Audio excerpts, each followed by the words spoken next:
Welcome to online class lecture note from Professor S.K. Paul, HOD, University Department of English, BRA, Bihar University, Muzaffarpur. Dear students of PhD coursework, you are welcome to my class and I say good morning to you. Today's topic is on genre in literary traditions. Genre in literary traditions.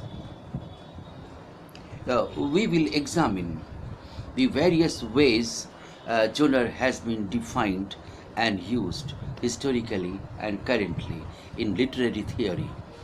Systematic functional linguistics, what is often called the Sydney School of Genre Study, historical or corpus linguistics, English for specific purposes, and rhetorical genre studies, what is often termed North American genre study, with the goal of tracing how this dynamic interrelated history has informed current understandings and synthesis of genre and its implications for writing instruction and writing program development. Certainly, an entire book, let alone a few chapters, will not be able to capture the complexity of this history in all the areas in which genre theory has played a significant role.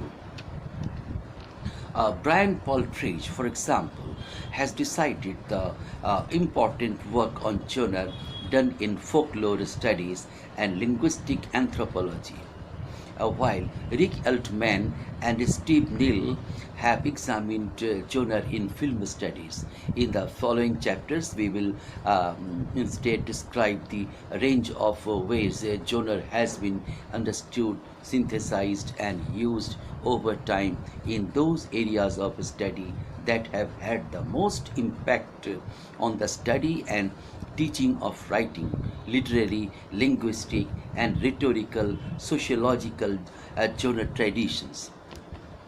And understanding of these traditions will help situate various genre approaches and reveal their analytical, pedagogical possibilities, which we'll take up in more detail.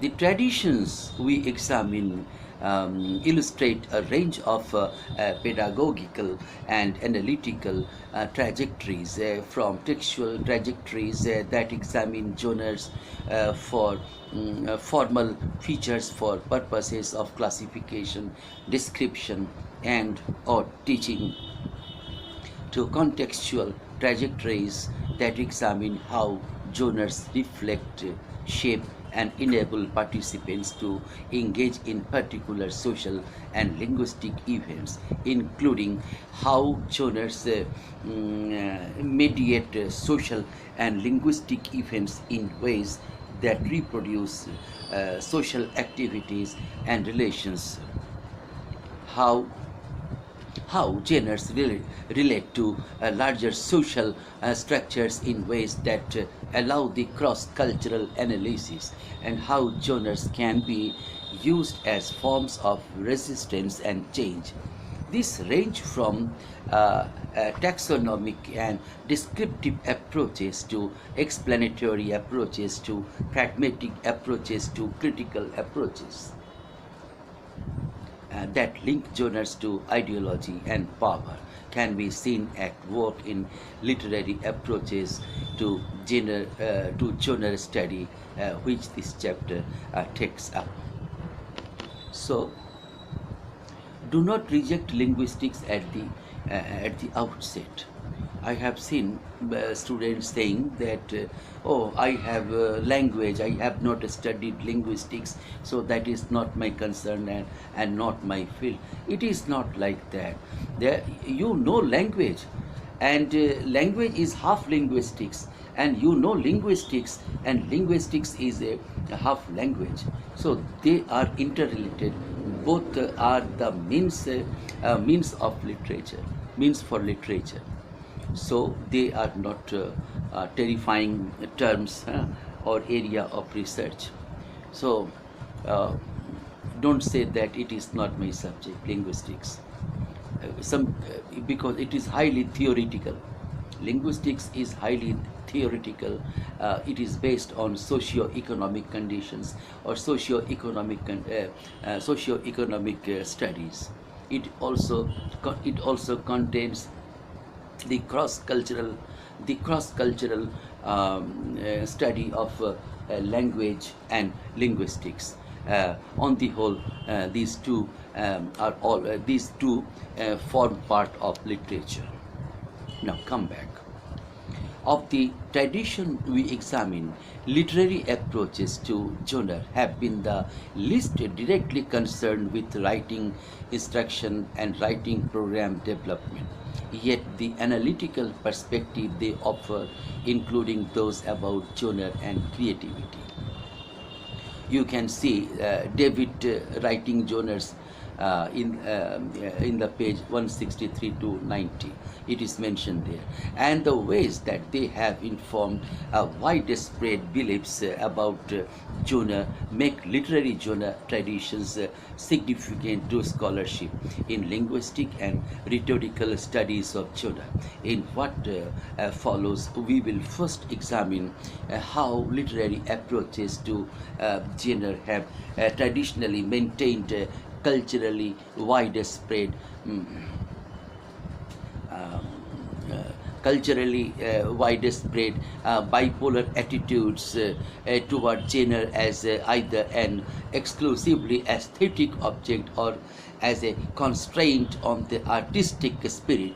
And then we will consider more recent literary genre scholarship that challenges bipolar attitudes and offers a larger landscape for genre action that include linguistic and socio-rhetorical studies of genres. We will describe what we perceive as five major trajectories of literary genre today. Neoclassical approaches to genre, structuralist or literary historical approaches to genre, romantic and post-romantic concerns about genre, reader response approaches to genre, and cultural studies approaches to genre. These trajectories will help highlight of the range of ways literary theories have defined and made use of genre and their implications for the study and teaching of writing. Neoclassical approaches to genre. What are the neoclassical approaches? In The Fantastic and the Origin of Genres, Shezvetin Todorov distinguishes between what he calls theoretical and historical approaches to genre, a distinction we can see at work in the first two literary traditions we will examine, the neoclassical and structuralist. Theoretical approaches define genres based on abstract analytical categories that critics use to classify texts. These categories are theoretical because rather than beginning with actual practices and texts, they begin with a priori categories which are then applied to texts for purposes of classification. An example of such a theoretical approach with Todorov critics is Northrop Frye's well-known work in Anatomy of Criticism, which classifies literary texts according to archetypal themes and images. Historical approaches, on the other hand, recognize genres as resulting from an observation of literary reality, meaning that genres are defined based on an inductive method whereby critics identify genre categories based on perceived structural patterns in texts as these texts exist historically within particular literary contexts. Todorov's approach to genre study can be described as historical in this way. While Todorov does not deny the usefulness of theoretical or abstract analysis for the designation of what he prefers to call types of genres, he wants to reserve the word genre to designate only those classes of texts that have been historically perceived as such. What we are calling neoclassical approaches to genre utilize a theoretical, trans-historical, yet of categories or taxonomies in order to classify literary texts. Such taxonomic approaches start with a priori macro categories, which are then used to define and clarify kinds of literary texts according to internal thematic and formal relations. As Todorov's critic suggests, neoclassical approaches to genre tend to rely on these taxonomies to classify and describe relations between literary texts rather than examine how genres emerge from and are codified by users within actual contexts of use. Gerard Genet has described how neoclassical literary taxonomies have their basis in the famous literary triad of lyric, epic, and dramatic, which is mistakenly attributed to Aristotle but is actually more the product of romantic and post romantic poetics. According to Janet, the whole history of the theory of genre within the literary tradition is imprinted with these fascinating patterns that inform and deform the often irregular reality of the literary field.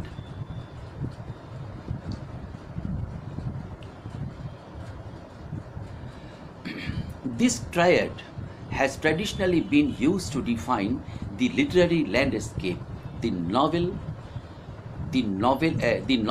novella, epic or epical, uh, the tragedy, comedy, bourgeois drama, dramatic, ode, hymn, epigram, lyrical. As a taxonomy, the classical triad has also been used to describe a genre change. For example, citing Ernest Bobet's theory of how the triad evolved naturally to reflect biological and social evolution. Janet writes, to Bovet as to Hugo and the German Romantics, the three chief genres are not merely forms but rather three basic ways of imagining life and the universe, which correspond to the stages of evolution as much ontogenetic as the phylogenetic. So, within a given historical era, different periods will mark stages of a generic evolution reflecting, say, an epic world, a lyric consciousness, and a dramatic milieu.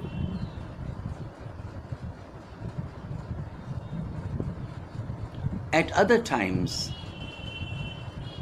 the triad has been associated with a spatial presence and a temporal perspective. Lyric, for instance, is at times defined as subjective, dramatic as objective, and epic as subjective objective. So that in each formation we have a different notion of presence, each that is articulates a different spatial dimension in which a particular literary action takes place, as illustrated by the lyric, dramatic, and epic triad. What distinguishes the neoclassical genre approaches is their pursuit of systematic and inclusive rules based on universal validity for classifying and describing kinds of literary texts.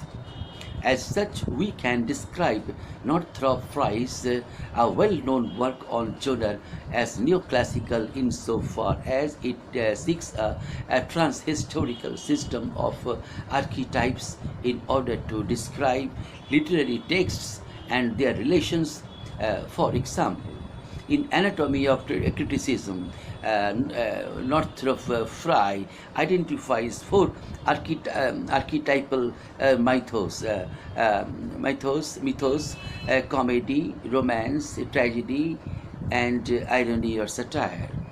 These narratives are associated with the cycle of the seasons, such as the winter is associated with irony, satire, spring with comedy, summer with romance, and autumn with tragedy. Each of these narratives unfolds within archetypal plots. For example, the movement from one type to society to another within comedy. And each of these plots unfolds within archetypal phases. For example, the movement from complete innocence to tragic flaw to unrelieved shock and horror within tragedy. And the phases themselves are associated with archetypal characters and traits. For example, the quest plot of romance includes archetypal characters such as youthful hero, aged magician, sibling, monster nymphs, as well as archetypal imagery such as water, fertility, wooded landscapes, valleys, brooks, friendly companions, and so on. As Fry explains of neoclassical approaches, the purpose of criticism by genre is not so much to classify as to clarify such traditions and affinities, thereby bringing out a large number of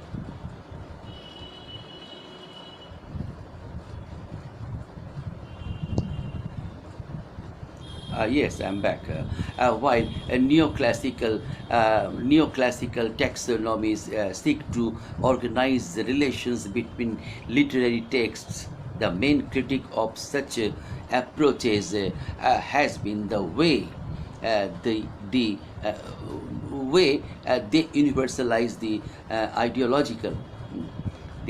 ideological character of genres rather than seeing genres as emerging from and responding to socio-historically situated exigencies.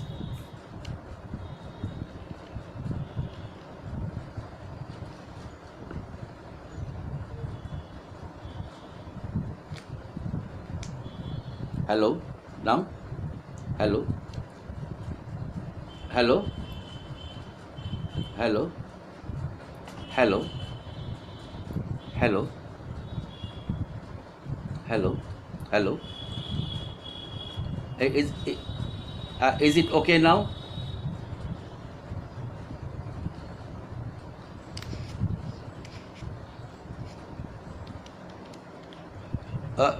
Just listen to me. I will continue my lecture. Uh, uh, just listen to. Don't talk. Don't talk. Okay. Just listen to me.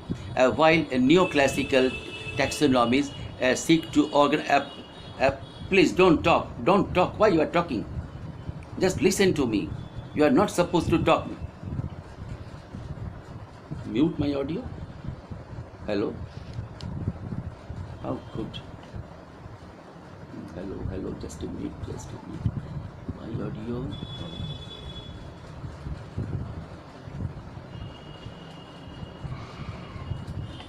Hello? Is it okay? Hello? Is it okay? Do you? Okay, now listen to me. Sorry for the interruption.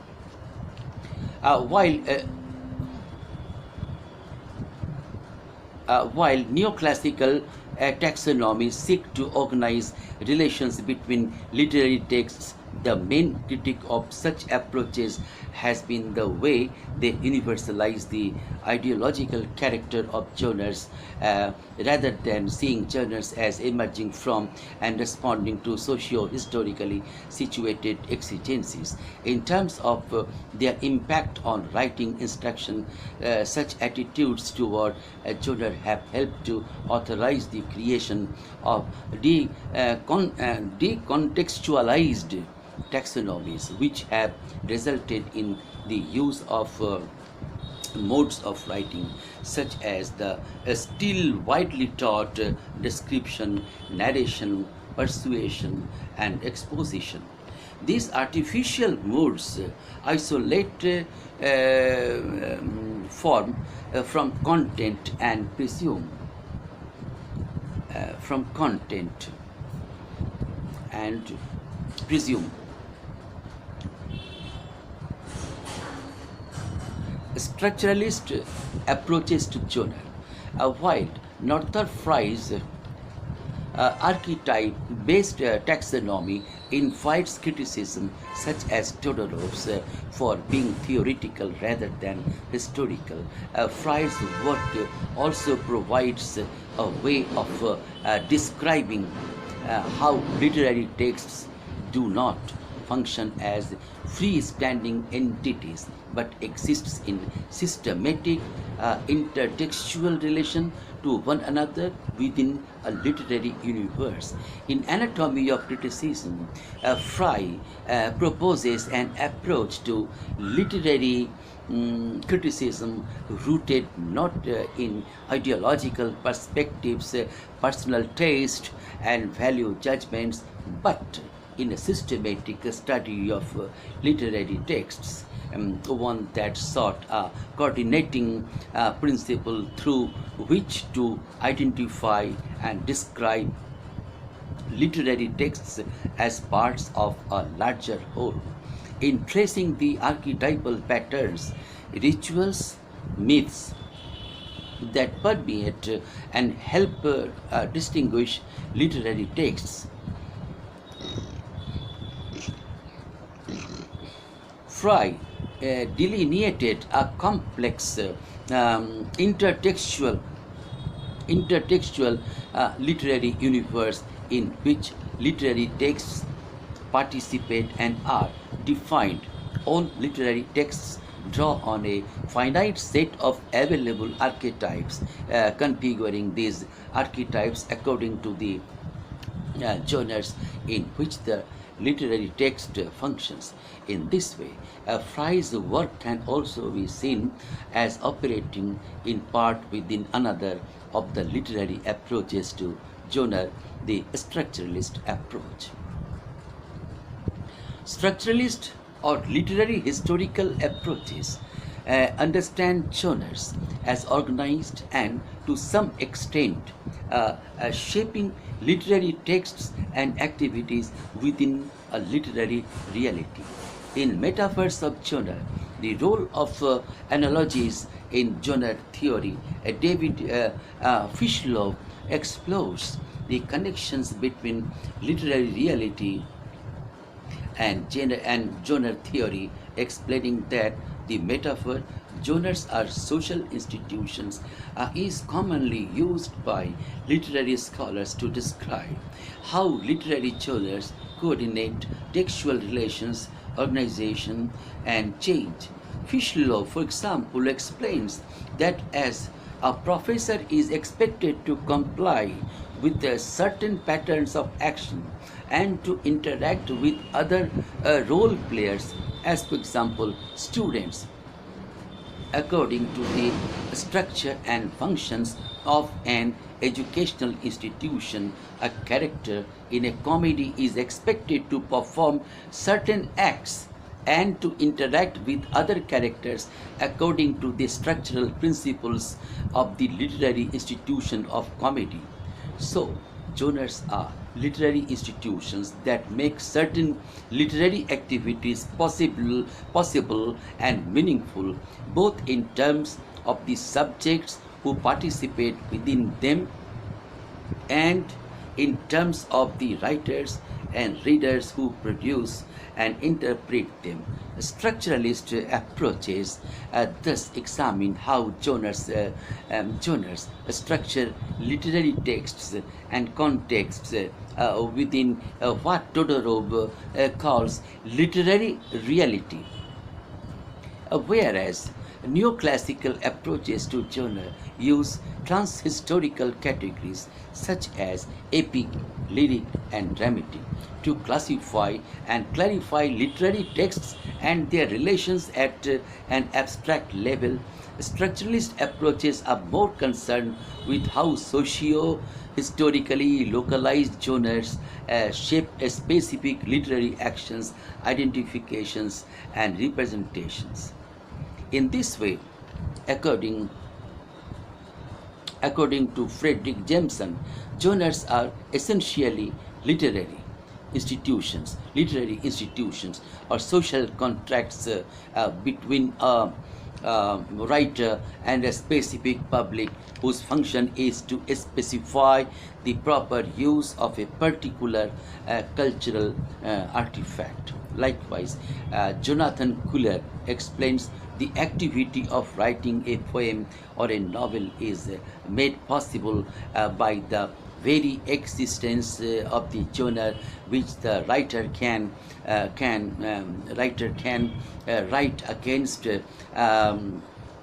certainly whose conventions he may attempt to subvert, but which is nonetheless the context within which his activity takes place, as surely as the failure to keep a promise is made possible by the institution of promising. This genre context is as conceptual as it is discursive, regulating not only certain formal and textual conventions but also certain ways of organizing and experiencing literary reality. For example, Heinz Schaeffler, describing Walter Benjamin's understanding of how the wholeness and distinctiveness of the world of art is created.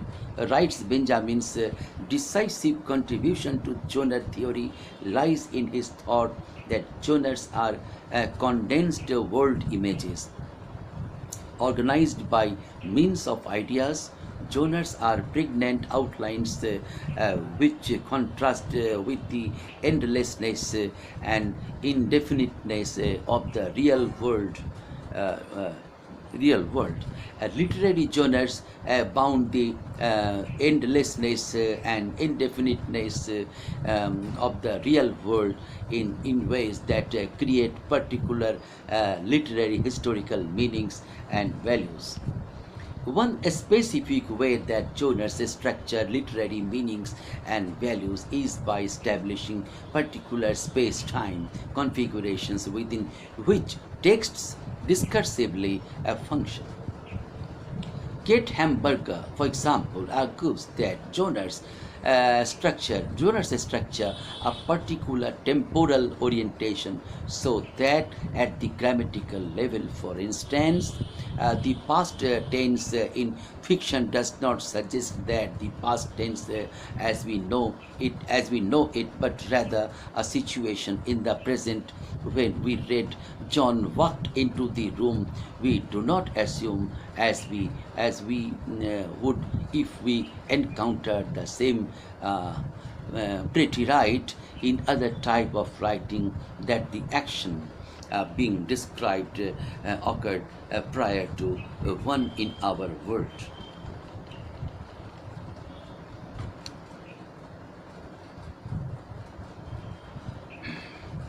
At the same time, genres also structure our perceptions of literary actions, representations, and identifications. For example, Hida Dobro asks readers to consider the following hypothetical paragraph.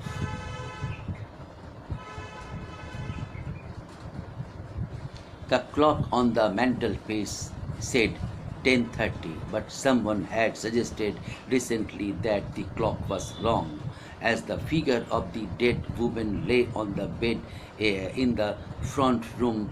A no less silent figure glided rapidly from the house. The only sounds to be heard were the ticking of the clock and the loud wailing of an infant. How we make sense of this piece of discourse and the event it represents, Dubrow suggests points to the significance of genre in structuring literary events. For instance, knowing that the paragraph appears in a novel with the title Murder at Marplethorpe, readers can begin to make certain decisions about the action taking place when they recognize that the novel they are reading belongs to the genre of detective fiction. The inaccuracy of the clock and the fact that the woman lies dead in the front room become meaningful clues in the context. Likewise, the figure gliding away is more likely to be identified as a suspect, in which case the gliding figure and the dead woman assume a certain genre mediated cause effect relationship to one another as possible murder, victim, suspect.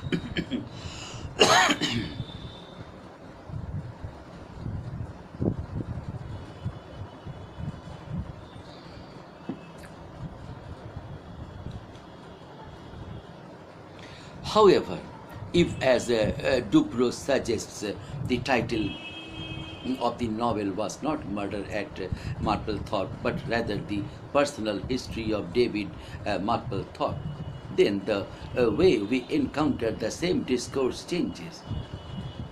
Reading the novel as Bildungsroman, life novel, we will place a different significance on the dead body or the fact that the clock is inaccurate. Likely, we could not be trying to identify a suspect. The crying baby, as Dubrow suggests, will also take on more relevance, perhaps being the very David Marplethorpe whose life's story we are about to read. In short, the actors in the discourse embody particular actions, identifications, and representations in relation to one another within the structure of the genre. In localizing the ideological character of genre and recognizing a genre's role in structuring aesthetic worlds, structuralist approaches acknowledge the power of genre to shape textual interpretation and production. Yet, as we will discuss later in this chapter and next. So, next is romantic and post romantic approaches to genre. While structuralist approaches understand genres as structuring textual actions and relations within a literary universe, a certain romantic and post romantic approaches have rejected genres' constitutive power, arguing instead that literary texts achieve their status, in fact, by exceeding genre conventions which are perceived as perspective taxonomies and constraints on textual energy. Such a denial of genre, which asserts that to be a modern writer and write generically is a contradiction in terms, can be traced to German Romanticism and the work of Friedrich Schlegel in the late 18th century. Schlegel insisted on the singularity of literary texts with romantic poetry serving as the ideal example. Only romantic poetry is infinite as only it is free. The genre of romantic poetry is the only one that is more than a genre. It is, in a way, the very art of poetry. In certain sense, all poetry is or should be romantic. Following Schlegel, a century later, Benedetto Croce argues that classifying any aesthetic work according to genre is a denial of its true nature, um, which is based on in intuition, not logic. Genres, Croce claims, are logical concepts and as such cannot be applied to literary works which resist classification and are indeterminate.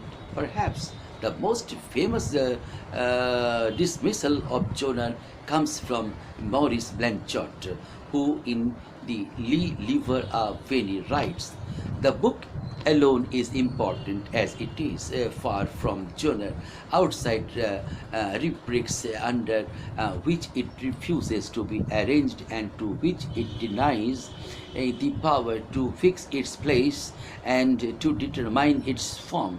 A book no longer belongs to a genre. Every book arises from literature alone, as if the latter possessed in advance in its generality the secrets and the formulas that alone allow book reality to be given to that which is written.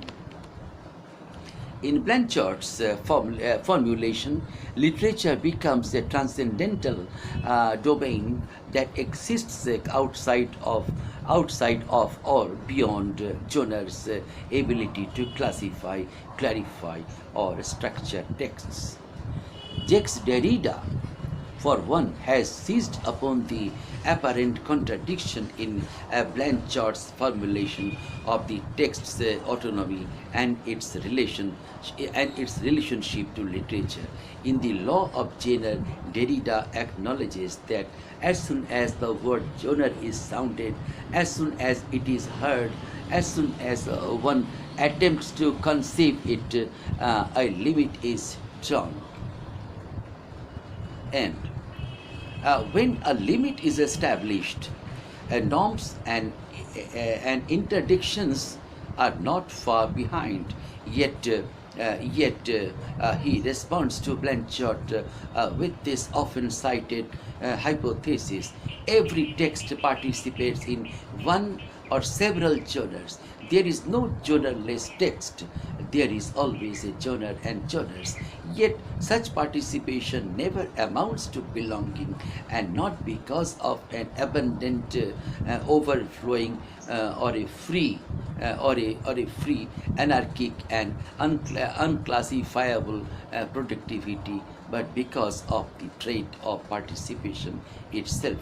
In so doing, Derrida preserves what Blanchard recognizes as text's indeterminacy, while presenting that indeterminacy as emerging from a complex relationship between literary texts and genres. Texts do not belong to a genre. As in a taxonomic relation, texts participate in a genre, or more accurately, several genres at once. Participation for Derrida is a key word as it suggests something more like a performance than a replication or reproduction. Every textual performance repeats, mixes, stretches, and potentially reconstitutes the genres genres it participates in. As such, for Derrida, genres are not a priori categories that classify or clarify or even structure texts, but rather are continuously reconstituted through textual performances.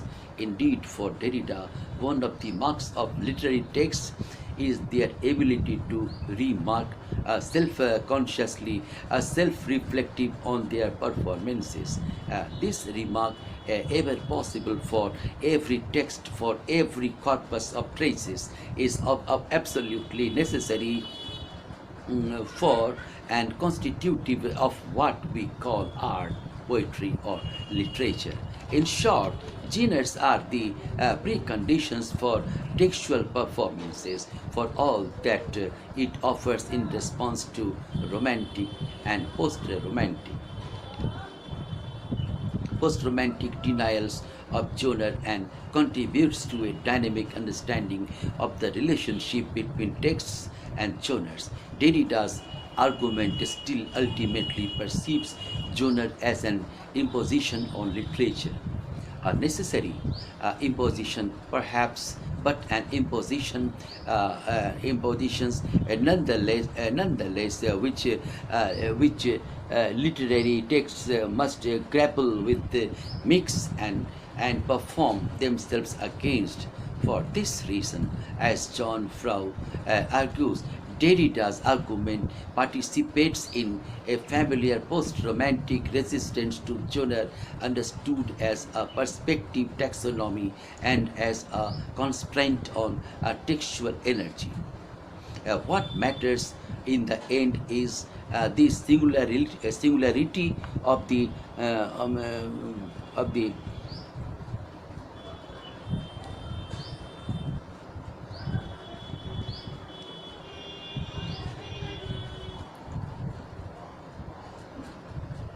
of the literary text which exceeds the genres it performs. Such resistance to genre has had implications for writing instruction in the form of debates over constraint and choice, convention and creativity. These dichotomies have created a false set of choices for student writers and their instructors, where students' authentic voices and visions are perceived to be in tension with the constraining forces of genre conventions. As Amy David has argued, however, and as we will discuss in next part. Now, reader response approaches to genre. Reader response approaches to genre follow Derrida in presenting a complex relationship between texts and genres. Yet, whereas Derrida recognizes a literary text as the performance of genre, reader response approaches recognize genre as a performance of a reader, particularly the literary critic upon a text. In The Power of Genre, Adina Rosmarin identifies genre's power in just this way. The genre is the critic's heuristic tool, his chosen or defined way of persuading his audience to see the literary text in all its previously inexplicable and literary fullness, and then to relate this text to those that are similar, or more precisely to those that may be similarly explained. Within such an approach, genre becomes an argument a critic makes about a text. Such an argument does not necessarily alter the text, being more of a localized and even temporary explanation of a text that may itself be subject to multiple genre explanations or performances.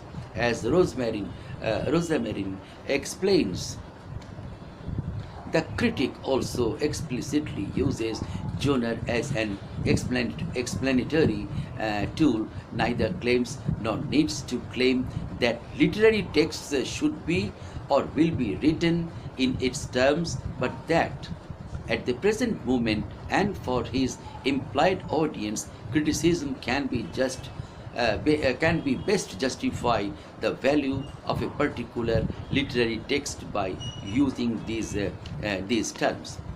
The same text can be subject to a different genre explanations without compromising its integrity, so that along with Rosamarin, a critic could say, let us explore what Andrea del Sarto, a poem by Robert Browning, is like when we read it as a dramatic monologue. Such an approach acknowledges genre's constitutive power, albeit as an interpretive tool involved in literary consumption, not literary production. E.D. Hirsch has likewise argued for a view of genres as interpretive frameworks, claiming that a reader's preliminary generic conceptions are constitutive of everything that he subsequently understands, and remains so until that conception is challenged or changed. Genres thus function.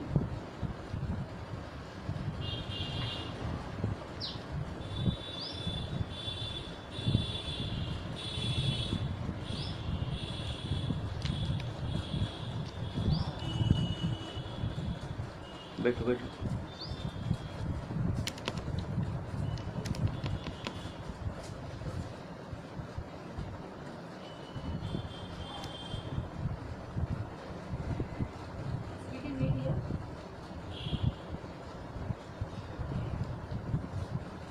don't talk.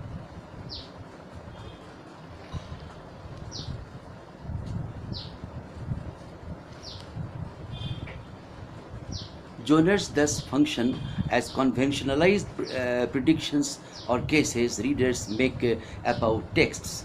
Summarizing such an approach to genre, John Froh writes, genre is not a property of a text but is function of a reading. Genre is a category we impute to texts, and under different circumstances, this imputation may change. Such an approach begins to offer a more dynamic view of genre that leads into cultural studies approaches, which we describe next. And it has offered a way of teaching reading in terms of what reading theorist Frank Smith has called specifications, which enable the reader to identify, make predictions about, and negotiate a text, yet by psychologizing genre as the performance of a reader and perceiving it as an interpretive tool.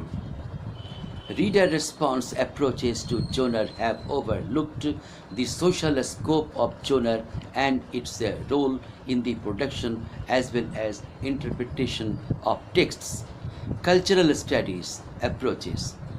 While traditional literary approaches have contributed to culturally widespread bipolar attitudes towards genre as either an exclusively aesthetic object or as a constraint on the artistic spirit, the final tradition we will examine, cultural studies approaches to genre, challenges such bipolar attitudes and offers a larger landscape for genre action.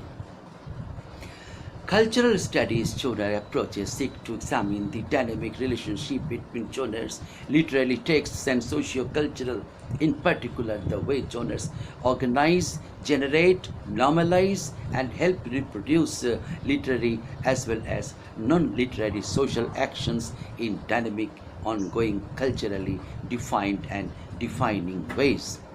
In reaction to readers' response approaches to genre, for instance, a cultural studies approach would be interested in how and which genres become available as legitimate options for readers or critics to use. Hirsch and Rosmarin, for example, do not account for the socially regulated ways that readers and critics impute genres or to texts, suggesting instead that genres are interpretive frameworks readers simply select. In fact, however, there is a great deal socially at stake in what texts are identified with what genres. Cultural studies approaches are thus concerned with the how genre conventions held certain texts and readers in shared and shareable ways and are built into more or less durable infrastructures so that the choice of a genre a reader or critic selects as an interpretive framework is guided by his or her knowledge of certain social practices.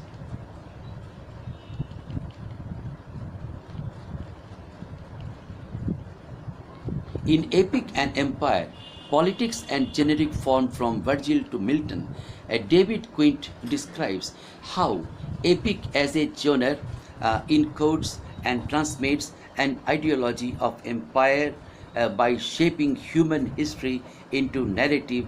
As Quint explains, to the victor belongs epic with its linear teleology, to the loser belongs romance with its random or circular wandering.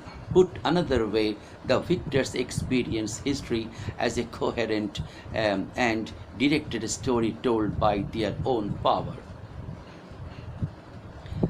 As such, epic carries an idea of narrative itself through Western history, one that equates power with narrative in a way that eventually becomes universalized and codified as the epic becomes part of a larger literary history, far from being simply a neoclassical category used to classify kinds of literary texts. Then epic reflects and participates in maintaining a view of narrative that is proven to be historically durable. Not only are literary genres linked in dynamic ways to ideology, so too Peter Hitchcock claims is the urge to classify genres, which is itself historical and socio-cultural impulses connected to colonialism and nationalism. The classificatory ambition in literature, Hitchcock argues, is indissoluble from a particular history of self and society.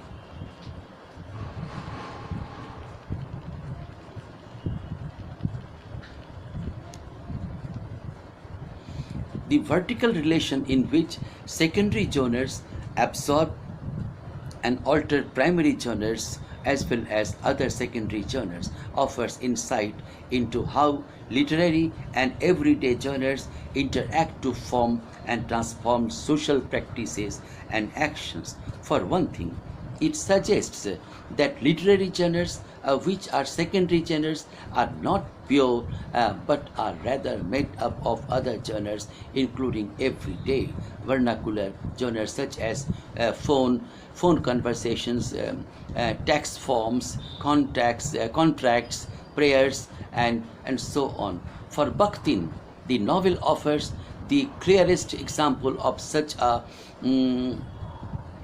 hetero heteroglossia of genres. The novel recontextualizes multiple genres into its symbolic world. According to Bakhtin, each of these genres possesses its own verbal and semantic forms for assimilating various aspects of reality.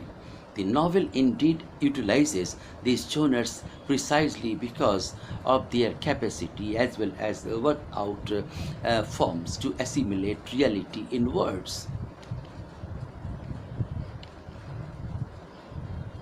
On the other hand, though, a literary genre can supply an alternative vision of how everyday legal or public genres can be used, thereby transforming their cultural use values. That is, literary genres such as the novel have the potential to deform or destabilize the realities represented by genres they recontextualize. As BB explains, in terms of my theory of genre as a use value, the purpose of the novel would be to provide a discursive space for different genres to critique one another. In this way, literary genres can reveal cultural ideologies by denaturalizing and reconfiguring relations between everyday genres and their use values. So, dear students, this way I have finished my lecture today. Thank you for your patient hearing, and we will meet again tomorrow. Thank you.